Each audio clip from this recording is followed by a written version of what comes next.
How to connect the Spotify to Discord. Hey guys, welcome back to the channel. If you want to connect the Spotify to Discord on a mobile device, here is what should be done. First and foremost, launch your Discord application and log in. Once that is done, go to your profile on the bottom right corner and tap on user settings. Under account settings, tap on connections. Once you tap on connection, you will land to another page with a list of applications. Tap on the plus icon and then search through the list to find the Spotify.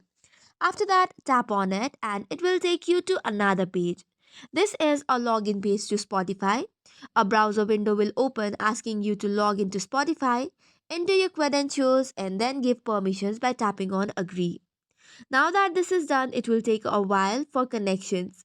Once that is done, you will get a page which shows Spotify plus Discord. Now that this is done, you can head back to your Discord and then customize the integration. You can toggle on options like displaying Spotify on your Discord profile or showing your listening activity. So this is all for today's video. For more such contents, do not forget to hit the like and subscribe button.